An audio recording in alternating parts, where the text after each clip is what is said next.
जय हिंद स्टूडेंट्स। स्वागत है आप सभी का आपके अपने परिवार हिंदरक्षक यूट्यूब चैनल पर। आज हम आपके लिए लेकर आए हैं लूसेंट की 10वीं क्लास। इससे पहले आ चुकी हैं total 9 classes of Lucent series.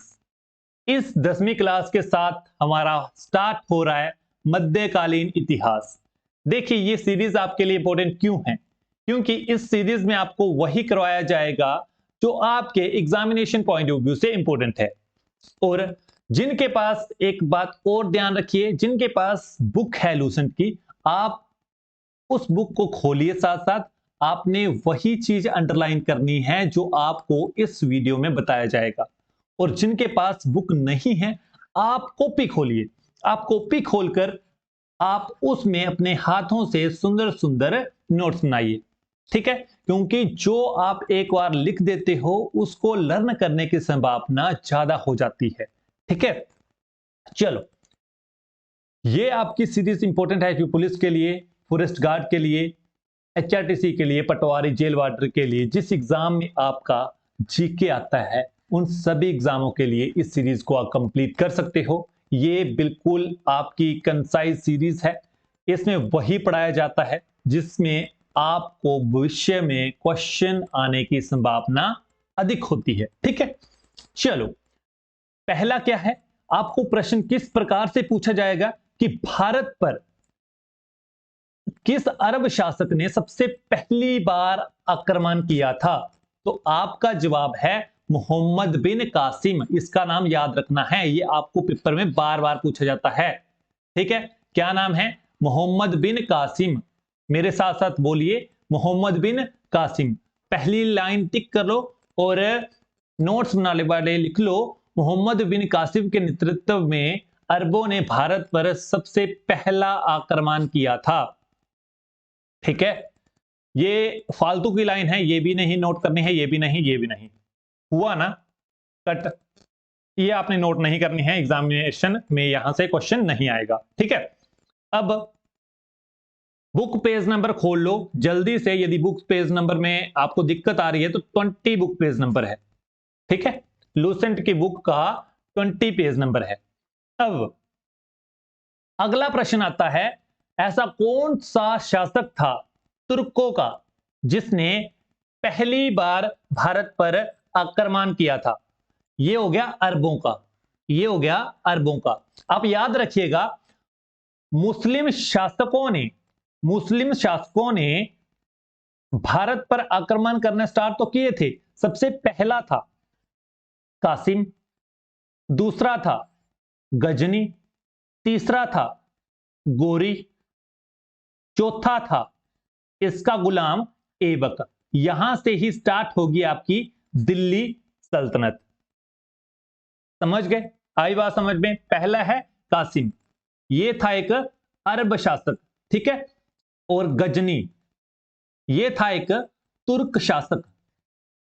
तीसरा इसका ही एक गुलाम था, ये था गोरी। फिर इसका गुलाम था ऐबक। यहीं से दिल्ली सल्तनत स्टार्ट होती है। इतनी सी बात हुई क्लियर? ये आपने तीसरी लाइन नोट कर लो। प्रथम तुर्क आक्रमण के समय पंजाब के शाही वंश का शासक कौन था? इसने विरोध करा था इस गजनी का। कौन था? जसपाल ने, ठीक है। राजा जसपाल ने विरोध करा था तुर्क आक्रमण का। तो आक्रमण करने वाला कौन था? गजनी। गजनी का सामना हुआ था जसपाल से। ये आपने ये बात याद रखनी है। और एक बात और याद रखनी है आपने, क्वेश्चन आपको इस प्रकार से भी आ सकता है कि किसने भारत पर सबसे अधिक बार, 17 बार आक्रमण किया। एक बार भी नहीं, 2 बार भी नहीं, 3 बार भी नहीं, 17 बार। इसने 17 बार लगातार आक्रमण किया था। वो कौन था? वो था आपका महमूद गजनी। रहेगा याद? महमूद गजनी ने भारत पर 17 बार आक्रमण किया था। ये लाइन कट करो, ये लाइन, ये लाइन, ये लाइन। सिर्फ और सिर्फ आपने लास्ट लाइन और इस पैरे में यही लाइन याद रखनी है। हुआ ना इजी? हुआ ना? चलो, नेक्स्ट आपने पढ़ा है यहां पर। इसके बाद आएगा गजनी, के बाद आएगा आपका गोरी। लो जी, आ गया गोरी, ठीक है। गोरी आ गया। इसका पूरा नाम है मोहम्मद गोरी। ठीक है, क्या नाम है? मोहम्मद गोरी। मोहम्मद गोरी के युद्धों पर क्वेश्चन आते हैं, जैसे हो गया आपका तराइन का पहला युद्ध, फिर तराइन का दूसरा युद्ध, फिर चंदावर का युद्ध। ये आपने 3 युद्ध आपने याद रखने हैं। टिक लगा लो और नोट करने वाले नोट करो। चलो मेरे साथ साथ क्वेश्चन आपको इस प्रकार से आ सकता है। पहला टाइप का क्वेश्चन किस प्रकार से आएगा कि तराइन का युद्ध कब हुआ था? तो आपने जवाब देना है 1191 में हुआ था। दूसरा युद्ध 1192 में हुआ था। तीसरा युद्ध 1194 में हुआ था। ठीक है, अब क्वेश्चन दूसरा किस प्रकार से आ सकता है कि मोहम्मद गोरी और पृथ्वीराज चौहान के बीच में युद्ध तो हुआ था, इसमें पृथ्वीराज की किसमें विजय हुई थी? तो तराइन के पहले युद्ध में पृथ्वीराज चौहान जीत गया था, और जीतने के बाद इसने क्या करा था? इसने गोरी को, हारने वाले गोरी को जिंदा छोड़ दिया था, और यही पृथ्वीराज चौहान की गलती साबित होती है, क्योंकि वो दोबारा क्या करने आए? देखिए क्या होता है, पृथ्वीराज चौहान जहां पर जीत जाता है, जैसे ही ये पृथ्वीराज राजपूत शासक जीतता है, तो यहां पर क्या होता है, इसे थोड़ा सा ऐसे हो जाता है कि मेरा कोई सामना नहीं कर पाता अब। ठीक है, मैं सबसे शक्तिशाली हो चुका हूं। अब क्या होता है, इसका थोड़ा सा लव अफेयर चलता है पृथ्वीराज चौहान का संयोगिता से। ठीक है, संयोगिता किसकी बेटी थी? जयचंद की बेटी थी। संयोगिता से लव अफेयर चलता है पृथ्वीराज चौहान का, और इसने क्या किया? पृथ्वीराज चौहान ने इसने संयोगिता को अगवा कर लिया था, एक हिसाब से किडनैपिंग कर ली थी। किडनैपिंग इसने क्या खुंदक में आकर की कि इसके पिता जयचंद ने संयोगिता का स्वयंवर रखा। स्वयंवर आपको पता है, जैसे आपने रामायण देखी होगी, वहां पर स्वयंवर हुआ था, वैसा ही स्वयंवर जयचंद ने अपनी पुत्री संयोगिता के लिए रखा था। ठीक है, इसने स्वयंवर तो रखा, इसने सभी राजाओं को, शक्तिशाली राजाओं को इनवाइट किया वहां पर अपने दरबार में कि मेरी बेटी का स्वयंवर है, जिसके गले वो माला डालेगी वही हमारा दामाद होगा। पृथ्वीराज से ये जलता था जयचंद, इसने इनवाइट नहीं किया। इसने इनवाइट करने की बजाय पृथ्वीराज चौहान के पुतला बनाकर अपने दरबारी की जगह खड़ा कर दिया। तो इससे पृथ्वीराज चौहान को पता चल गया कि मेरा पुतला संयोगिता के स्वयंवर की बजाय इवन मेरे को बुलाना चाहिए था, मेरे को नहीं बुलाया, और मेरे पुतले को एक दरबारी बनाकर अपने दरबार के बाहर लगा दिया।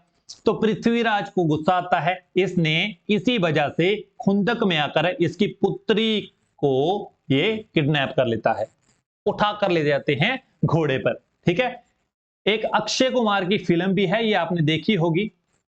ठीक है, उसमें भी यही आपको बताया जाता है, यही कहानी है पृथ्वीराज और संयोगिता के बीच में क्या था। ठीक है, अब क्या होता है, अब यहां पर पृथ्वीराज चौहान का दुश्मन है जयचंद। किसका पिता? संयोगिता का पिता। जयचंद हेल्प करता है गोरी की, इसने पूरे राज बता दिए पृथ्वीराज चौहान के कि ये ऐसा बंदा है, ये इसकी यहां कमी है, इसने पूरा का पूरा गोरी को बता दिया, और गोरी पृथ्वीराज की सारी वीकनेस को जान गया, फिर तो जीतता है ये बाद में गोरी। ठीक है, अब जयचंद तो गोरी की मदद तो करता है, बट इसमें भी जयचंद का कोई ना कोई लाभ होगा, इसमें भी जयचंद का कोई ना कोई लालच होगा। तो जयचंद का क्या लालच था? जयचंद ने इससे बोला था, गोरी यदि तू जीतता है तो पूरा का पूरा जो इसका राज्य है, पृथ्वीराज चौहान का राज्य है, क्योंकि आप तो यहां पर लूट मार करने आए हो, तो यो भी इसका राज्य होगा, वो मेरे को देगा तू।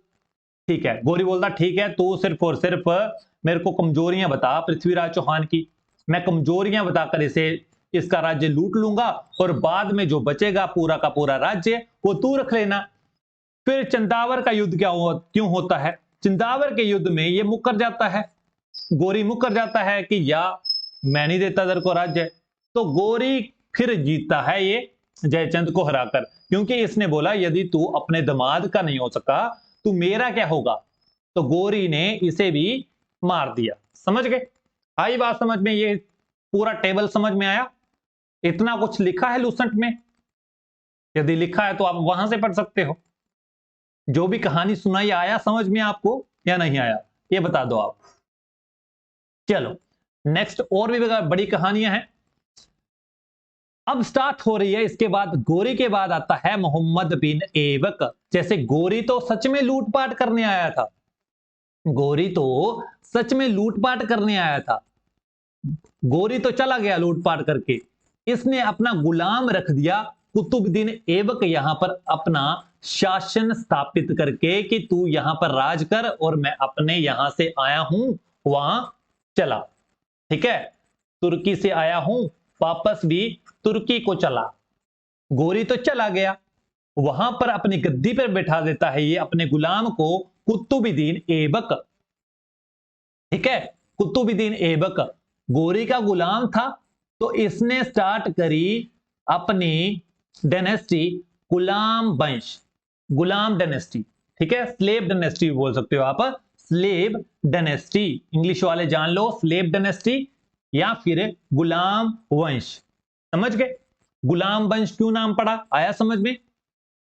गुलाम वंश क्यों नाम पड़ा? क्योंकि ये गोरी का एक गुलाम था ऐबक, कुतुबुद्दीन ऐबक जो था वो गोरी का गुलाम था, तो ही इस वंश का नाम गुलाम वंश पड़ा। आ गया समझ? अब यदि आपको पेपर में ये आ गया कि मामलुक, मामलुक वंश की स्थापना करने वाले राजा का नाम बताओ, तो मामलुक वंश भी गुलाम वंश को कहा जाता है, तो आपने वहां पर उत्तर देना है मोहम्मद बिन ऐबक। इतनी सी बात हुई क्लियर? मामलुक वंश भी गुलाम वंश को कहा जाता है। मामलुक का अर्थ होता है स्वतंत्र माता पिता के गुलाम संतानें। यहां पर लिख लो साइड में, आप नोट्स बनाकर लिख सकते हो अपनी बुक में, स्वतंत्र माता पिता की गुलाम संतानें। ठीक है, कि गुलाम संतानें। ठीक है, गुलाम वंश का दूसरा नाम था मामलुक वंश। यदि पेपर में ऐसा आ जाए कभी पेपर में कि मामलुक वंश का संस्थापक कौन था, किसने स्थापना करी थी, तो आपने वही लिखना है कुतुबुद्दीन ऐबक ने करी थी। इतनी सी बात हुई क्लियर? आ रहा है मजा या नहीं आ रहा है? तो एक बात और याद रखिए, इसने ऐबक ने अपनी ये राजधानी जो थी वो लाहौर में स्थापित करी थी। पहली टिक लगाओ, पहला पॉइंट, और दूसरा पॉइंट ये है। ठीक है, तीसरा पॉइंट ये लगा लो, कुतुब मीनार की नींव डाली थी इसने, कंप्लीट नहीं करवाया था, नींव डाली थी, कंप्लीट और कोई करवाएगा आगे वाला इसका। ठीक है, उत्तराधिकारी। अब इसने कुतुब मीनार की नींव डाली, कंप्लीट किसने करवाया? इल्तुतमिश। इल्तुतमिश इसका आगे आएगा, ये वाला इल्तुतमिश, इसका उत्तराधिकारी मींस इसका गुलाम ही था ये इल्तुतमिश। ये कंप्लीट करवाता है कुतुब मीनार को, पूरा का पूरा ये कंप्लीट करवाता है। ठीक है, और कुतुब मीनार तो कंप्लीट करवाया ही करवाया, और क्या करवाया इसने? और इसने चांदी का टंका, तांबे का जित्तल लागू किया, मींस जारी किया एक हिसाब से। ठीक है, और एकता प्रणाली चलाई। और क्या करा? तुर्के चिलांगनी। तुर्के चिलांगनी क्या है? ये जैसे अभी हमारी प्रेजेंट में जैसे मोदी सरकार है, मोदी सरकार के कैबिनेट मिनिस्टर होते हैं ना, वैसा ही कुछ, वैसा ही सेम एज इसने चिलांगनी चलाई। ये 40 बंदों का एक समूह था। ठीक है, 40 आदमियों का समूह था ये। ठीक है, इसने चिलांगनी चलाई। ये क्या था? जैसे मोदी सरकार या फिर हमारे सुक्खू जी की जो कैबिनेट है, वैसा ही कुछ इसने भी चिलांगनी चलाई अपनी। ठीक है, आपको बता दिया कितने का ग्रुप था ये, टोटल इसमें बंदे थे 40। और क्या किया? और क्या किया ऐबक ने? ऐबक के संबंध से और याद रखना है, ये कुब्बत उल इस्लाम मस्जिद और अजमेर का 2.5 दिन का झोंपड़ा भी ऐबक ने बनवाया है। और ऐबक को लख बख्श भी कहा जाता है क्योंकि ये बड़ा महावीर दानी था। ये लाखों का दान देने वाला था और लाखों का दान दिया करता था। एक और बात याद रखिए, नालंदा विश्वविद्यालय को ध्वस्त करने वाला ऐबक का ही सेना नायक था बख्तियार खिलजी। बख्तियार खिलजी, ये भी आपने याद रखना है। जहां जहां अंडरलाइन कर रहा हूं वो नाम आपने खासकर याद रखने हैं। और जो जो आपको इस वीडियो में पढ़ाया जा रहा है वही आपने पेपर के लिए भी रेडी करना है। इसके अलावा मैं 100% गारंटी ले सकता हूं कि आपको इसके अलावा कहीं भी और जाने की जरूरत नहीं है। चलो, अब बात आती है कि ऐबक की मृत्यु कैसे होती है। जे खेल रहा होता है एक बार पूरे, यहां पर घोड़ों पर बैठकर चौगान खेल रहा होता है। चौगान जैसे ही खेल रहा होता है, जैसे ही झुका ये, जैसे ही इसने बॉल को मारने की कोशिश की, तो वहां पर ये नीचे गिर जाता है। नीचे इस तरह गिरता है कि बोलते हैं इसका पैर जो था वो जैसे ऊपर बैठने के लिए एक छोटा सा वो होता है ना, यहां पर पैर रख कर चढ़ते हैं, वहां पर इसका पैर फंस जाता है और घोड़ा घसीटता हुआ पूरे चक्कर लगाता है फिर, तो इसकी मृत्यु हो जाती है यहां पर। अब इसकी ही जगह इसका उत्तराधिकारी बैठता है आराम शाह। आराम शाह को इसका गुलाम इल्तुतमिश मार देता है। ठीक है, ये आपने याद रखना है, यही मेन बंदा है इल्तुतमिश। इल्तुतमिश को ही दिल्ली का पहला सुल्तान बोला जाता है। याद रखिएगा, इल्तुतमिश को ही दिल्ली का पहला सुल्तान कहा जाता है। क्यों कहा जाता है? क्योंकि यह पहला ऐसा बंदा था जिसने सुल्तान की उपाधि ली। सुल्तान की उपाधि ली। ठीक है, इसके पहले के जैसे ऐबक हो गया, ऐबक अपने आप को गुलाम समझता था और अपने आप को कहता था मलिक की उपाधि लेता था, वो मलिक की उपाधि लेता था। सुल्तान कौन था पहला? तो ये था इल्तुतमिश। ठीक है, इल्तुतमिश सुल्तान था। ये ऐबक का गुलाम भी था और दामाद भी था, ये भी आपने याद रखना है। ऐबक ने अपनी राजधानी लाहौर में बनाई थी। लाहौर से ट्रांसफर करता है ये दिल्ली। इल्तुतमिश का पहला काम, यहां तक आपने याद रखना है। ये टिक लगाओ, लिखने वाले लिख लो, इल्तुतमिश लाहौर से राजधानी ट्रांसफर करता है या स्थानांतरित करता है दिल्ली को। ठीक है, और ये इसका समय जो था वो बहुत ही ऐसा था कि यहां पर मंगोल भी बार बार दिल्ली पर आक्रमण किया करते थे। इसने ये शक्तिशाली राजा था और दिल्ली को इसने मंगोलों के आक्रमण को रोके रखा। ठीक है, तब मंगोल का ऐसा कौन था? Genghis Khan. Genghis Khan Delhi को हथियाना चाहता था और बार बार आक्रमण किया करता था। इसने दिल्ली की हमेशा सेफ्टी बनाए रखी इल्तुतमिश ने, और इसको चंगेज खान को रोक के रखा, कभी भी दिल्ली के शासन तक नहीं आने दिया। समझ गए? आई बात समझ में? अब इल्तुतमिश, अब इसने काम कुम तो कर लिए, सारे के सारे काम कर लिए, और इल्तुतमिश जब मरने वाला था तब इसने अपने बेटे को देखा, उसका नाम था रुकनुद्दीन फिरोज। रुकनुद्दीन जो फिरोज था वो ऐसे ही था जो एक अयोग्य शासक था। ठीक है, और ऐसा बंदा नहीं था कि दिल्ली की गद्दी को संभाल सके और मंगोलों के अटैक को ध्वस्त कर सके या फिर नाकाम कर सके, तो अयोग्य था ये। तो इल्तुतमिश ने रिकमेंड किया अपनी पुत्री का नाम, इल्तुतमिश ने अपनी पुत्री का नाम रिकमेंड किया, उनका नाम था रजिया, और रजिया बनती है पहली सुल्तान, पहली महिला सुल्तान जिसने दिल्ली पर राज किया। और ये पर्दा प्रथा को त्याग कर पुरुषों की तरह चोगा और कुल्हा टोपी पहनकर खुलेआम घूमने लगी। ठीक है, पहले इसके पहले क्या था? इसके पहले महिलाओं को पाबंदी थी, महिलाओं को रोक थी कि आप मर्दों के आमने सामने नहीं बैठ सकती हैं, आप छुप कर रहिए। तो वो सारे के सारे बंदिशों को तोड़कर रजिया सुल्तान बनती है। अब जैसे हमारे इंडिया में होता है, अभी भी मॉडर्न टाइम में भी होता है, जैसे कोई भी महिला आगे निकल जाए या फिर थोड़ी सी होती है ना कि महिला क्यों आगे निकल गई, वैसा ही समय वहां पर भी था। और यहां पर बड़े ऐसे ऐसे चिलांगनी में वो थे, जैसे आपको पता है ना कि इसके ही दादा ने चिलांगनी का रचना की। कैबिनेट मिनिस्टर नहीं चाहते थे कि रजिया बने, और कैबिनेट मिनिस्टर में सबसे बड़ा सबसे खतरनाक बंदा था बलवन। बलवन, ठीक है, बलवन नहीं चाहता था कि रजिया बने, और इसके रजिया के इवन भाई भी नहीं चाहते थे, जो अयोग्य थे वो भी नहीं चाहते थे कि मेरी बहन बने। रजिया को इनका सामना तो करना ही पड़ रहा था। रजिया का साथ देने वाला इसका लवर जाकूत, ये था इसका साथ देने वाला एकमात्र व्यक्ति, ठीक है। इसने इसको उपाधि दी, फिर उपाधि नहीं, इसने इसको एक पद पर नियुक्त किया, अमीर ए अखुर, घोड़ों का सरदार नियुक्त कर दिया। मींस घोड़ों का जितना भी डिपार्टमेंट है, घोड़ों का जितना भी डिपार्टमेंट है, घोड़ों का रखरखाव करने के लिए इसने अपना बंदा रख लिया वहां पर।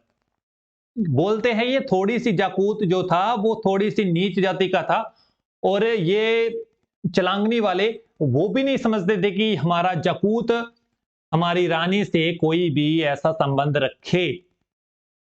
जाकूत को बाद में ये चलांगनी वाले मरवा देते हैं, चलांगनी वाले मरवा देते हैं, ठीक है। और वैसे ही हत्या रजिया की भी करते हैं ये।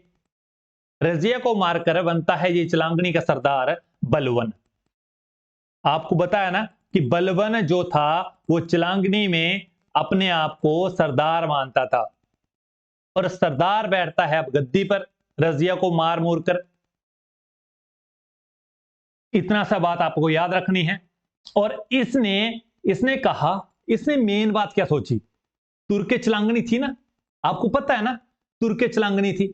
बलवन ने क्या सोचा, बलवन ने सोचा कि यदि मैं ऐसा कर सकता हूं कि सरदार बनकर चिलांगनी के कुछ भी मेरे से भी शक्तिशाली हैं बीच में चिलांगनी के बंदे, जैसे कैबिनेट में जरूरी नहीं एक बंदा ही है सारा शक्तिशाली, इसने सोचा कि और शक्तिशाली भी राजा हैं, जैसे मैंने किया, क्या पता मेरे को भी मारकर ऐसा हो जाए।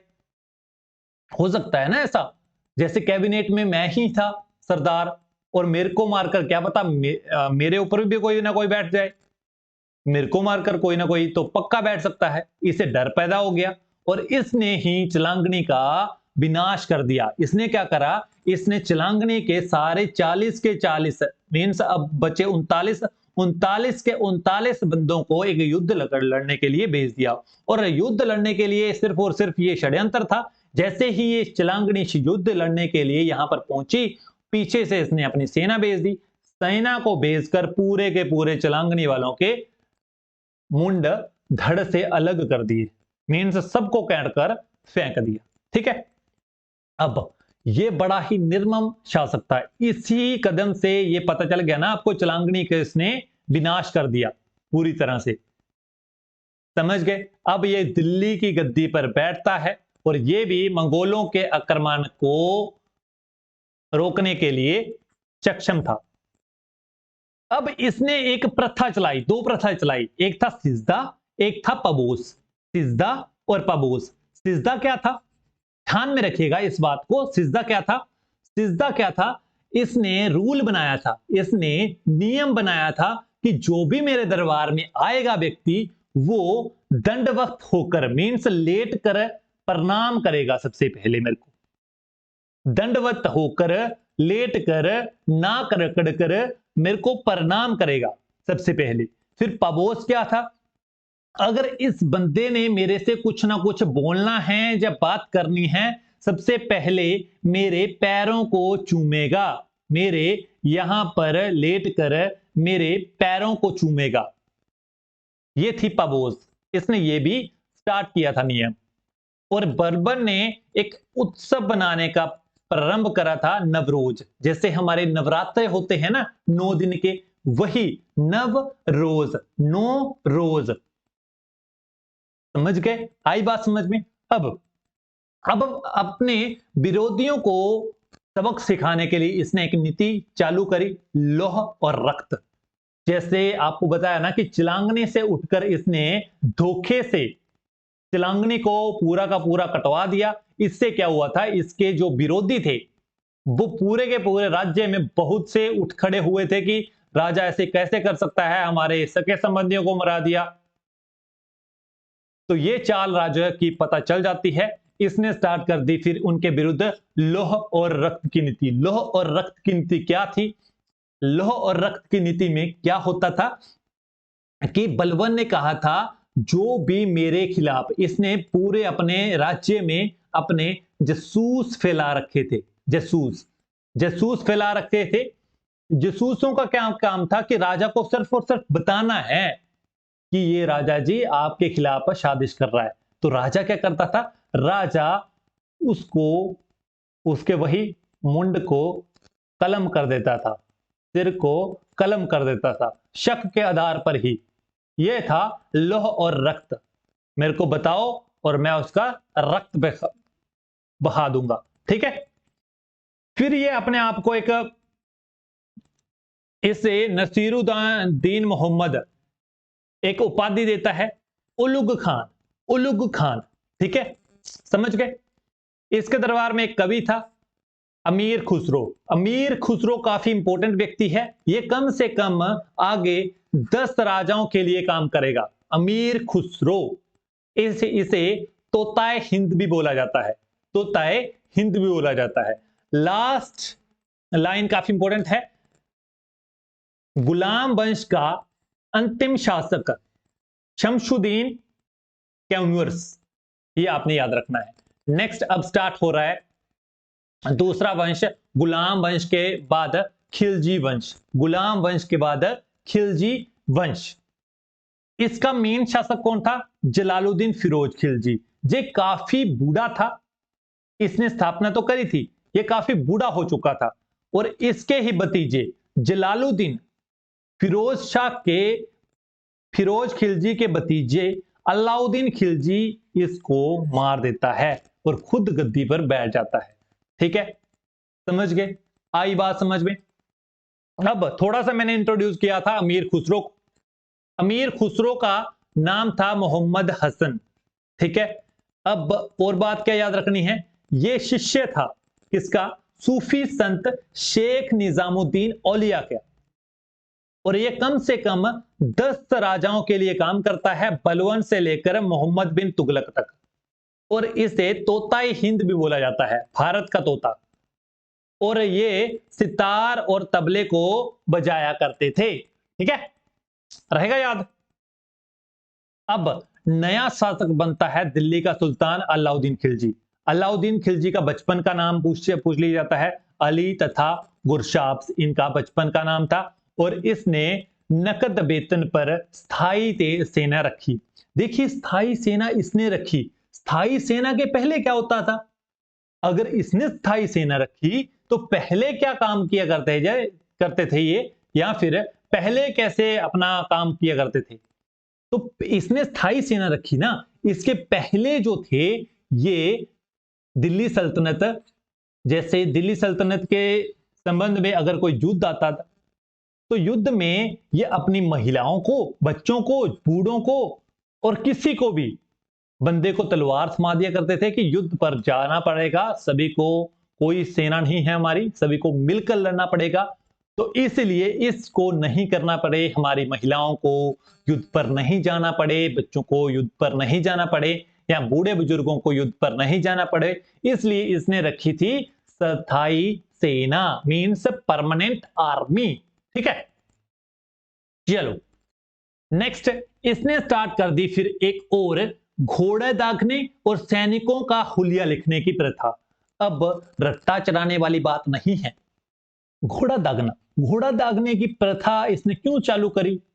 घोड़े दागने का मतलब जैसे ये आर्मी लेकर बड़े बड़े युद्धों में जाया करता था ना, बड़े बड़े युद्धों में जाया करता था, वहां पर ये बड़ा बड़ी सेना को हराया करता था, वहां पर क्या हुआ करता था, इसके घोड़ों को कोई ना कोई क्लेम किया करता था, इसके घोड़े अच्छे थे और क्लेम किए करते थे दूसरी सेना कि ये तो हमारा घोड़ा है, आपने क्यों रखा रखा है, हमें दे दो। तो इसने अपने घोड़ों पर निशान लगाना स्टार्ट कर दिए। जैसे इसका कोई भी ये घोड़ा है तो इसने क्या करा, इसने यहां पर गरम गरम का ये लोहा लगाया करता था, इवन मोहर होती थी उस लोहे पर, वहां पर चिपका देना और घोड़े की चमड़ी को साड़ देना और यहां पर इसकी निशानी बन जाती थी घोड़ा भागने की। ठीक है। और नेक्स्ट है आपका सैनिकों का हुलिया लिखने की प्रथा। सैनिकों का हुलिया लिखने की प्रथा, यह क्या प्रथा है आपकी?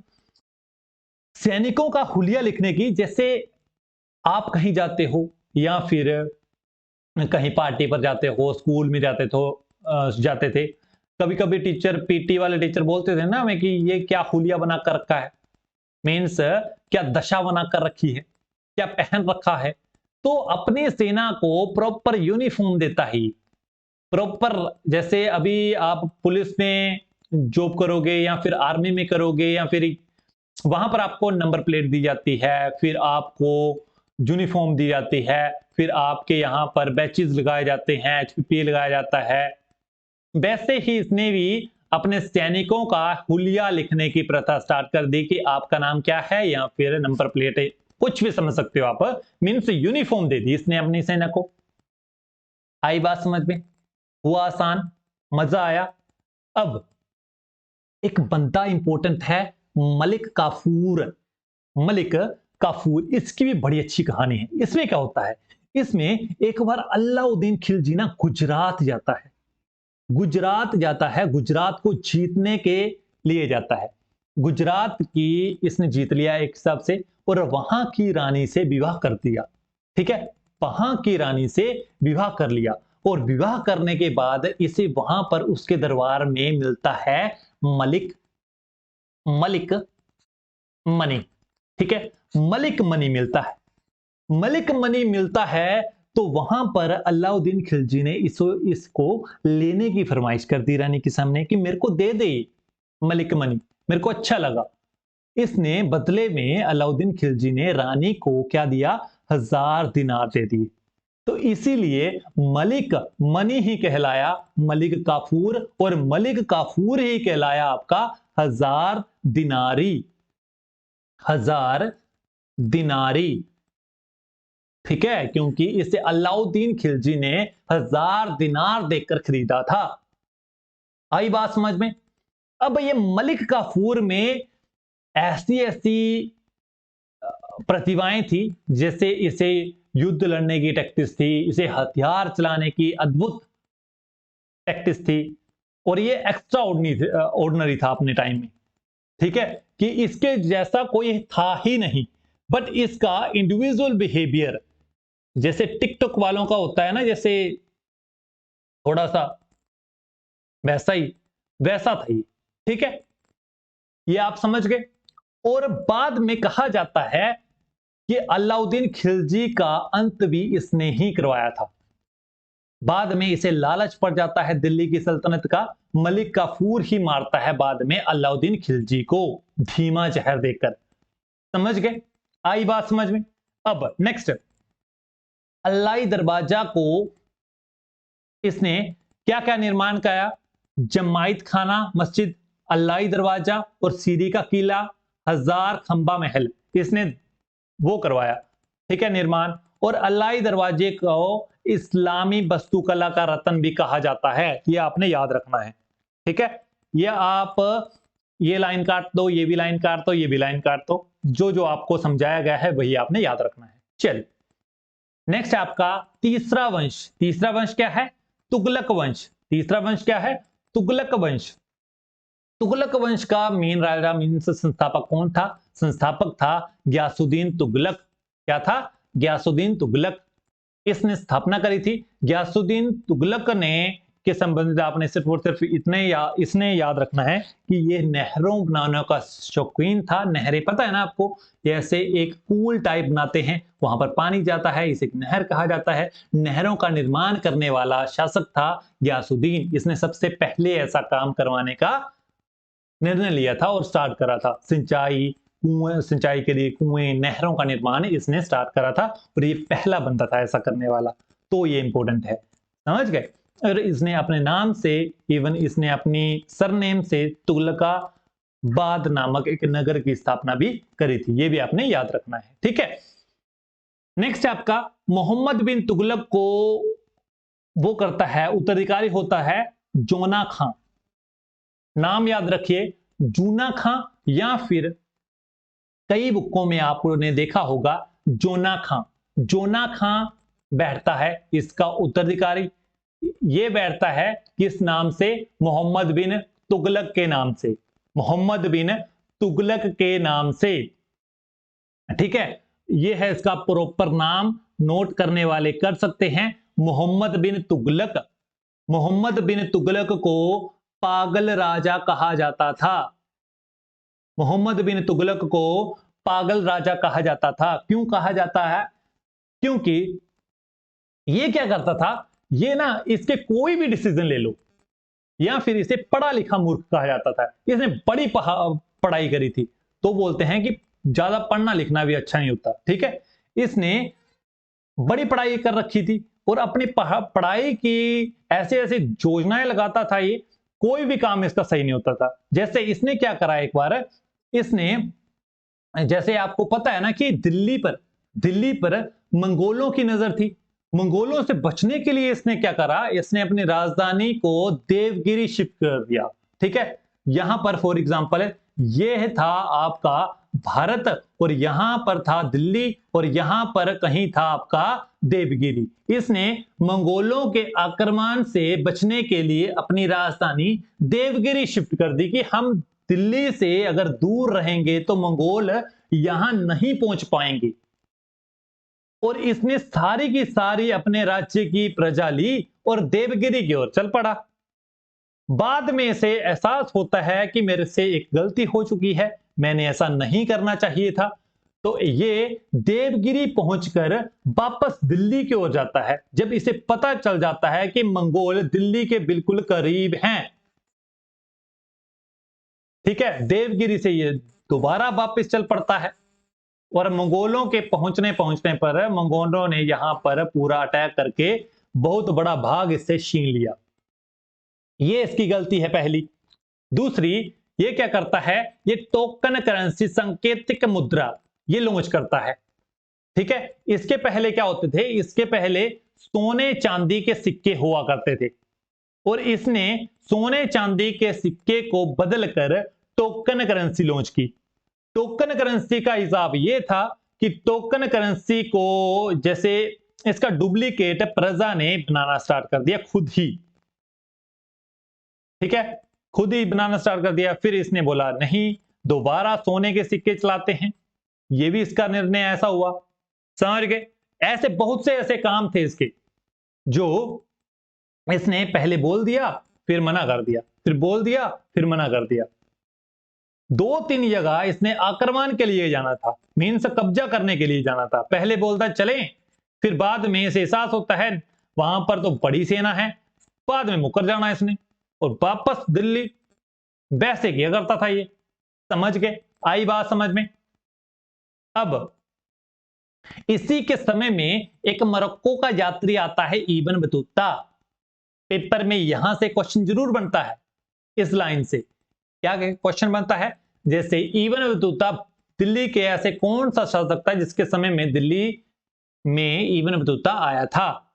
तो मोहम्मद बिन तुगलक के समय आया था। और मोहम्मद बिन तुगलक की जितनी भी इसकी घटनाएं थी, जो भी ये काम किया करता था, उसने एक पुस्तक में लिखा है, रहेला पुस्तक में लिखा है, ठीक है, रहेगा याद। और जैसे जैसे ये दिल्ली पर राज किया करता था, इसके शासनकाल के जैसे ही जैसे फॉर एग्जांपल ये था आपका तब का भारत, ठीक है। मान के चलिए ये था दिल्ली, साउथ है, ये ऊपर नॉर्थ साइड है ना, दिल्ली नॉर्थ साइड था, और यहां पर साउथ में कोई और भी राज किया करता था। दो बंदे थे, एक था हरिहर बुक्का, एक था हरिहर, दूसरा था बुक्का। इन दोनों भाइयों ने मिलकर यहां पर करी विजयनगर की स्थापना। विजयनगर की स्थापना। दिल्ली सल्तनत के बाद हम पढ़ेंगे विजयनगर साम्राज्य की कहानियां। समझ गए? विजयनगर हो गया, पामनी हो गया। फिर उनके साथ ही हम तीसरी या चौथी कक्षा में पढ़ेंगे मुगल साम्राज्य। चलो नेक्स्ट, मोहम्मद बिन तुगलक के बाद इसका उत्तराधिकारी बनता है फिरोज शाह तुगलक। फिरोज शाह तुगलक, ठीक है। इसने, ये पहला बंदा था, ये पढ़िए, ये लास्ट वाली लाइन, थर्ड लास्ट। इसने ब्राह्मणों पर जजिया लागू किया, ऐसा करने वाला ये पहला शासक था, ठीक है। इसी पर क्वेश्चन आता है कि ब्राह्मणों पर जजिया लागू करने वाला प्रथम मुसलमान शासक का नाम बताओ, तो आपको लिखना है फिरोज तुगलक। चलो चौथा वंश आ गया आपका।